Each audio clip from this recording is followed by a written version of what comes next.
Assalamualaikum warahmatullahi wabarakatuh. Halo Semeton, kembali lagi di PTA Menyapa. Kali ini bersama saya Irni Yuliani. Di episode kali ini kita akan membahas mengenai mediasi di pengadilan. Namun tentunya saya tidak sendiri karena saya ditemani oleh salah satu hakim tinggi di Pengadilan Tinggi Agama Mataram, yaitu Dr. Andes Haji Imam Farok MHES. Assalamualaikum Bapak. Waalaikumsalam warahmatullahi wabarakatuh. Apa kabar Bapak hari ini Pak? Alhamdulillah, sehat walafiat. Alhamdulillah. Memasuki hari ke-21 di bulan Ramadan, alhamdulillah masih sehat walafiat. Alhamdulillah masih terlihat sangat segar ya Pak ya. Iya, alhamdulillah. Selalu always. Luar biasa. Okay. Seperti yang sudah saya sampaikan Pak, bahwa kali ini kita akan membahas mengenai mediasi di pengadilan. Iya. Tapi sebelum membahas mediasi lebih lanjut, saya penasaran Pak. Iya. Kalau Bapak itu sudah mengabdi berapa lama Pak di dunia peradilan ini? Di dunia peradilan saya mulai masuk diterima sebagai pegawai tahun 1994. Luar Ya, biasa. sehingga sudah 31 tahun, alhamdulillah. Alhamdulillah berarti sudah makan asam garam ya Pak di dunia peradilan. Alhamdulillah. Kalau sebelumnya Pak di pengadilan mana ya Pak? Sudah melalang buana, mulai tugas pertama di Kalimantan, kemudian sempat di Madura, kemudian di Jawa Tengah, kemudian Jawa Timur, kemudian terakhir di Pengadilan Tinggi Agama Mataram ini. Oh, berarti sudah hampir keliling Indonesia ya Pak ya. Begini Pak, seperti yang kita ketahui Pak, bahwa tugas pengadilan itu kan menerima, memeriksa, mengadili dan juga menyelesaikan perkara. Nah, namun ternyata Pak, di pengadilan itu kan ada yang namanya mediasi nih Pak. Nah, kalau mediasi itu sendiri tuh apa sih Pak tujuannya dan apa sih Pak itu mediasi gitu Pak? Kaitannya dengan mediasi, kalau tadi tugas utama pengadilan itu adalah mulai menerima, kemudian memeriksa, mengadili sampai menyelesaikan suatu perkara. Namun ini seharusnya menjadi sesuatu yang sudah sangat amat darurat. Sehingga kalau bisa setiap perkara atau sengketa itu diupayakan agar diselesaikan secara damai, secara musyawarah. Sehingga maksudnya di sini ada proses mediasi, yaitu agar perkara yang meskipun sudah terlanjur diajukan ke pengadilan, itu disarankan, sangat ditekankan, agar kemudian bisa para pihak itu menyelesaikan secara musyawarah dalam kekeluargaan. Ini sangat penting sekali. Sebab kalau tadi yang Mbak Irmi sudah sampaikan, kalau tugas utama pengadilan itu mulai menerima, kemudian diperiksa, kemudian diadili sampai diselesaikan, itu kan kalau kemudian sampai putus oleh hakim yang memutus dan memeriksa suatu perkara itu kan kesannya nanti akan ada istilah ada yang menang, ada yang kalah. Nah, kalau tujuan pengadilan itu kan namanya pengadilan untuk mencapai keadilan. Nah, namun yang dirasakan oleh para pihak itu kalau sudah diputus oleh hakim, itu pasti kemudian nanti akan menimbulkan ada yang menang, ada yang kalah. Nah, kalau ada yang menang, ada yang kalah, itu bagi yang merasa dimenangkan bilang hakimnya adil. Nah, kalau bagi yang merasa dikalahkan pasti akan mengatakan hakimnya tidak adil. Nah, sehingga keadilan yang sesungguhnya itu ada dalam perdamaian. Nah, makanya ini harus kembali dimengerti oleh semua para pencari keadilan, sehingga agar sedapat mungkin suatu urusan itu diselesaikan secara damai dari hati ke hati. Sehingga putusnya lewat pengadilan itu agar itu sudah betul-betul merupakan jalan terakhir, jalan buntu. Makanya di sini harus dengan kelonggaran hati, sehingga tidak merasa menang sendiri, itu harus dikendalikan dalam diri masing-masing para pihak itu. Makanya kalau lebih-lebih kalau ini di Pengadilan Tinggi Agama membawa slogan agama. Nah, kalau Al-Quran mengajarkan bahwa as-sulhu khair, bahwasanya damai itulah, perdamaian itu adalah yang terbaik. Seperti itu. Oh, jadi untuk mencapai perdamaian itu kita harus legowo gitu, Pak, Iya, ya? harus didasari niat legowo yang betul-betul mencari posisi yang keadilan sesungguhnya, sehingga dalam masing-masing dalam apa itu para pihak itu harus apa itu ada jiwa merasa takut kalau sampai kalau objek sengketa misalnya berkaitan dengan sengketa itu nanti kemudian memakan hak orang lain atau terjadi kezaliman dirinya kepada orang lain, itu harus dihindari, bukan mencari menang, bukan sebatas mencari menang. Untuk perdamaian. Iya, gitu ya. makanya kalau ini bisa mental semacam ini ada dijiwai dalam semua orang sehingga takut, sehingga mencari keadilan itu juga dengan rasa takut kalau dirinya berbuat dolim kepada orang lain. Nah, seperti itu yang harus menjadi mentalnya, ya, begitu. Lalu Pak, kalau misalkan dalam proses penyelesaian perkara ini, Iya. apakah mediasi itu menjadi sebuah keharusan? Apakah ada akibat hukum nih Pak kalau misalkan di dalam sebuah perkara Iya. itu mediasinya tidak dilakukan gitu Pak? Oh ya. Nah, sekarang ini untuk mencapai tadi agar suatu perkara itu diupayakan semaksimal mungkin agar bisa diselesaikan secara damai, secara kekeluargaan, maka kemudian di dalam pengadilan pun nah ini mengikuti apa itu pasal 1851 dan KUH Perdata, dalam sengketa perdata, kemudian dalam hukum acaranya pasal 130 HIR itu ditekankan ketika dalam pengadilan pun majelis harus mengupayakan damai, memberi perdamaian kepada para pihak yang bersengketa itu. Nah, namun kemudian dalam perjalanan apa itu di pengadilannya sampai kemudian Mahkamah Agung sangat menekankan agar ini bisa tercapai, dimulai dari dikeluarkannya SEMA nomor 1 2002, kemudian ini untuk memberdayakan lembaga damai dalam proses peradilan ini agar ditekankan. Namun ternyata belum apa itu mendapatkan hasil yang cukup menggembirakan, maka kemudian lebih ditekankan lagi, dikeluarkan Perma nomor 1 tahun 2003. Kemudian diperbarui lagi Perma nomor 1 tahun 2008. Kemudian Perma nomor 1 tahun 2016. Nah, di sana agar dalam setiap perkara yang diperiksa sebelum masuk pemeriksaan perkara, hakim agar menekankan mengupayakan upaya damai itu lewat satu lembaga yang disebut dengan mediasi. Sehingga agar apa itu ini kan untuk menghindari yang namanya kalau orang yang namanya di peradilan ini kalau salah-salah meletakkan apa itu sikap yang semacam ini tadi, akhirnya dengan pengadilan malah setelah keluar dari pengadilan jadi permusuhan. Ya, misalnya kalau yang ditangani di peradilan agama paling banyak perceraian, padahal awalnya orang yang paling dicintai suami istri. Lah kalau tidak diputus dengan baik, akhirnya malah jadi permusuhan. Sementara apa itu awalnya suami istri, terlebih-lebih lagi kalau sudah punya anak, punya keturunan. Bagaimana kalau sesuai dengan ajaran Al-Qur'an itu at-thalaqu marratani fa imsakun bil ma'ruf au tasrihum bi ihsan. Pilihannya dua. Apa itu? Imsak bil ma'ruf au tasrihum bi ihsan, ma'ruf dan ihsan. Agar kalau masih mampu bisa berkumpul lagi, berkumpullah dengan baik. Nah, kalau tidak lepas, ya lepaslah dengan baik. Ya, kumpul baik, kalau dilepas, lepaslah dengan cara yang baik. Tidak ada kezaliman, tidak ada apa itu dendam dan lain sebagainya. Lebih-lebih kalau sudah punya anak. Makanya kalau saya seringkali ketika mengingatkan, ketika mengadili itu saya ingatkan kepada para pihak itu, lebih-lebih kalau sudah punya anak. Bagi anak itu lebih mulia orang tuanya orang tuanya mati daripada orang tuanya cerai.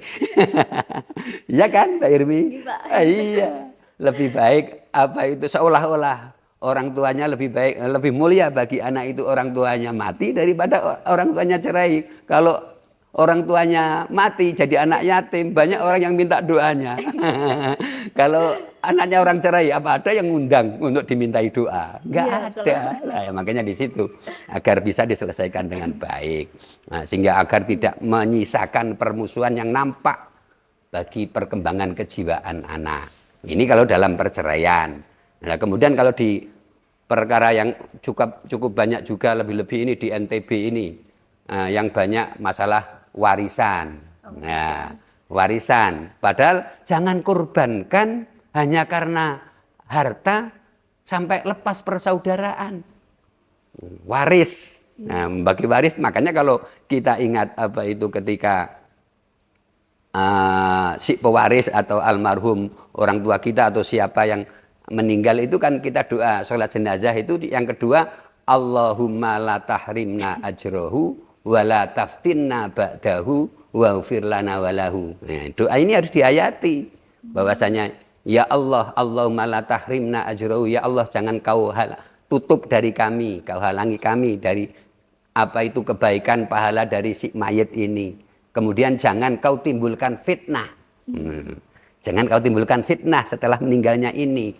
Lah kalau kemudian ternyata terjadi sengketa waris, itu hakikatnya kan tidak sesuai dengan apa itu nilai doa ini tadi, yang berdoa memohon agar tidak timbul fitnah, tapi malah dirinya sendiri malah rebutan hanya karena urusan harta mengorbankan persaudaraan. Nah, seperti ini sehingga makanya kemudian dalam perma-perma tadi diatur bahwasanya suatu perkara yang diajukan ke pengadilan harus diawali dulu dengan adanya mediasi. Nah, bahkan apa itu karena suatu keharusan kalau yang dalam perma nomor 1 tahun 2008 itu bahkan apabila suatu perkara itu tidak melewati mediasi putusannya bisa dikatakan batal demi hukum. Nah, sehingga tidak sah putusannya. Namun kemudian diluruskan ketika perma nomor 1 2016 ya kalaupun bisa batal demi hukum kalau kemudian dengan putusan itu kemudian ada yang banding maka pengadilan tinggi memerintahkan untuk mengulang mediasinya. Seperti itu. Makanya ini suatu yang diharuskan agar tadi sesuai dengan yang tujuan utama tadi agar bisa selesai dengan baik. Kalau dalam Islam apa itu jangankan dalam urusan harta. Ketika pembunuhan aja dalam Al-Qur'an itu masih disebut itu saudaramu, pembunuh itu saudaramu. Nah, jangan sampai urusan harta malah seolah-olah menghilangkan persaudaraan. Bekas suami seolah jadi musuh. Jadi mantan. Jangan sampai seperti itu. Ya, jadi kalau misalkan tadi berbicara kalah dan menang itu kan biasanya Pak memang ada pihak yang ketika kalah merasa dicurangi. Nah, ketika menang ya udah Pak saya legowo misalkan saya menang. Cuman yang jadi penegasan mungkin sebenarnya Mahkamah Agung sendiri itu sangat menginginkan perdamaian ya Pak. Iya. Jadi asal bagaimana pihak merasa legowo dengan hasil mediasi. Karena kalau misalkan kita berbicara kalah dan menang kan itu seperti pertandingan Pak ya. Bahkan yang itu tadi yang akhirnya seolah-olah permusuhan. Iya, permusuhan. Padahal damai itu indah ya Pak. Iya, damai itu indah. Nah, kalau untuk mediatornya itu dari mana Pak? Memang dari pengadilan atau dari luar atau bagaimana Pak? Siapa mediatornya Pak? Ya, kalau ini kaitannya dengan prosesnya, begitu nanti diperiksa oleh hakim, diberi penjelasan tentang agar disarankan, ditekankan betul untuk menempuh kekeluargaan dengan rembukan, dengan musyawarah. Nah, kalau para pihak itu sudah mungkin bisa punya pandangan sendiri tentang siapa yang ditunjuk sebagai penengah, mediator, mungkin entah itu meskipun tidak profesional, ya kalau yang kemudian mendapatkan apa itu sertifikat sebagai mediator, ya itu yang bagus. Nah, seperti itu. Nah, kalau misalnya ada tokoh yang bisa dianggap sebagai ditempuh dulu juga boleh. Namun kalau kemudian di pengadilan, ya biasanya ada hakim mediator atau apa itu seorang yang sudah memiliki sertifikat profesional dalam mediator ini. Sehingga ini tetap memiliki kualifikasi mental yang sebagaimana hakim juga, tidak memihak kepada salah satu pihak. Sehingga akhirnya bisa betul-betul bisa diterima oleh kedua belah pihak untuk mencari jalan titik temu. Nah, ini kan karena berkaitan dengan proses peradilan itu sendiri. Sebab proses peradilan kan diharapkan itu sederhana, cepat, biaya ringan. Nah, kalau bisa menempuh mediasi ini itu akan tercapai. Ya, di samping tadi efek psikologis dari kedua belah pihak itu juga sangat amat baik. Kemudian efektivitas pemikiran dalam menyelesaikan suatu perkara juga sangat bagus. Nah, sehingga kalau tidak harus melalui proses kemudian menjawab replik duplik kemudian pembuktian. Nah, seperti itu. Nah, kalau bisa sudah saling legowo, bisa mencari titik tengah. Misalnya kalau kaitannya dengan kalau bisa dalam perceraian, kalau misal perceraiannya nggak bisa betul-betul nggak bisa rukun lagi, nah kan ada kewajiban pasca perceraian, lebih-lebih yang sudah punya anak. Ya, itu kalau bisa ditentukan dengan baik, dengan musyawarah disadari dengan baik, misalnya si suami tidak harus dituntut oleh istrinya, sadar bahwasanya suami itu punya kewajiban memberi nafkah pasca perceraian yang namanya iddah. Nah, bahkan itu kalau dalam Al-Qur'an itu dinyatakan dalam ayat yang paling sering kali kita dengar ketika khutbah Jumat itu, mayyattaqillaha yaj'al lahu makhraja wa yarzuqhu min haitsu la yahtasib. Itu ada di dalam Al-Qur'an di dalam surat yang disebut dengan surat At-Tolak. Konteksnya konteks perceraian. Diingatkan oleh Allah agar ketika bercerai mengikuti hukum Allah ini. Sehingga Allah mengajari bahwasanya ketika kita senang kepada perempuan, kita nikahi, kita beri namanya mahar. Ketika sudah tidak senang, tetap diberi. Nah, ini kan mengajari keluhuran hati. Sehingga tidak perlu dituntut, ya sadar diberikan. Ya yang wajar, yang makruf. Nah, seperti itu sebagai contohnya. Kalau kewajiban sebagai orang tua yang suami yang sudah punya anak, maka kewajibannya kalau misalnya nanti anak diasuh oleh istrinya, dia yang tetap memberi nafkah, kan seperti itu, tapi kerjasama yang baik. Nah, agar ini bisa diselesaikan dengan baik, yaitu tadi mediator bisa ditunjuk oleh awalnya persetujuan dari kedua belah pihak yang nanti kemudian ditetapkan oleh majelis hakimnya. Seperti itu. Berarti Pak, kan kalau istilah anak muda zaman sekarang tuh manis di awal gitu kan Pak, pahit di akhir. Berarti padahal Allah saja itu meminta hambanya tuh untuk manis di awal dan manis di akhir gitu Pak ya. Meskipun pada akhirnya itu si suami dan istrinya bercerai tapi tetap baik-baik gitu Pak ya. Sehingga itu perceraian hanya sesuatu yang sangat amat darurat. Nah, ketika itu sudah terjadi, tetap agar bisa mengantisipasi, meminimalisi efek-efek negatifnya yang lebih parah lagi. Sebab kalau tadi misalnya dengan perceraian kemudian permusuhan yang jadi korban anaknya dan seterusnya. Agar itu bahkan kalau dalam Al-Qur'an itu Islam itu mengajarkan mertua itu adalah mahram mu'abbad. Selamanya kalau sudah perempuan itu kita nikahi, maka mertua itu adalah haram kita nikahi selama-lamanya. Itu mengajarkan sebenarnya di situ terkandung satu pemahaman ini tadi, agar meskipun terjadi perceraian tetap itu mahram kita. Ya, itu agar tidak terjadi permusuhan dari perceraian itu. Pak, kan mediasi itu sebuah keharusan Pak. Tapi kan pada realitanya nih Pak, misalkan ada satu kasus cerai gugat atau cerai talak. Nah, ketika mediasi, misalkan ada salah satu yang nggak mau datang, alasannya nggak mau saya lihat dia, misalkan suka ada Pak yang seperti itu kan, yang memang tidak baik-baik. Itu bagaimana Pak? Apa ditunggu untuk mediasi lagi atau bagaimana Pak? Ya, makanya seperti itu mediator mengupayakan maksimal. Makanya diberi waktu kalau bisa 30 hari sekarang ini aturannya.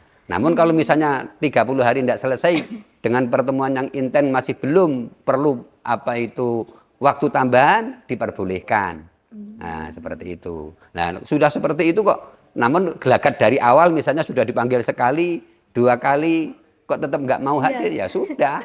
Seperti itu. Namun kalau untuk si pihak penggugatnya ini mau nggak mau harus. Sebab kalau apa itu sebagai pihak penggugat yang mengajukan sengketa, kok kemudian malah nggak mau hadir, dipanggil lagi nggak mau hadir, maka dianggap dia tidak beriktikat baik. Sekarang ini untuk aturan yang Perma nomor 1 tahun 2016 ya. Itu kalau tidak beriktikat baik, dinyatakan bahwasanya penggugat tidak beriktikat baik oleh mediator, maka perkara yang diajukannya itu dinyatakan tidak dapat diterima. Oh, seperti itu. Nah, seperti itu. Nah, Kalau bahkan dengan kecanggihan teknologi sekarang, padahal apa itu mediasi tidak harus bisa ketemu langsung. Sekarang ini dengan Perma 3 2022, maka boleh juga mediasi lewat apa itu virtual. Iya betul. Nah, Bisa dengan Zoom. lewat Zoom. Nah, sehingga secara elektronik juga dikasih apa itu kelonggaran agar betul-betul apa itu bisa bicara dari hati ke hati kaitannya dengan penyelesaian perkara secara baik ini lewat mediasi. Selanjutnya Pak, kalau misalkan mediasi itu kan bersifatnya tertutup gitu Pak ya. Iya. Nah mungkin Semeton dan tentunya saya sendiri itu penasaran Pak, Iya. sebetulnya apa sih Pak yang dibicarakan pada saat mediasi itu dan waktunya untuk satu mediasi itu berapa lama Pak? Nah, ya.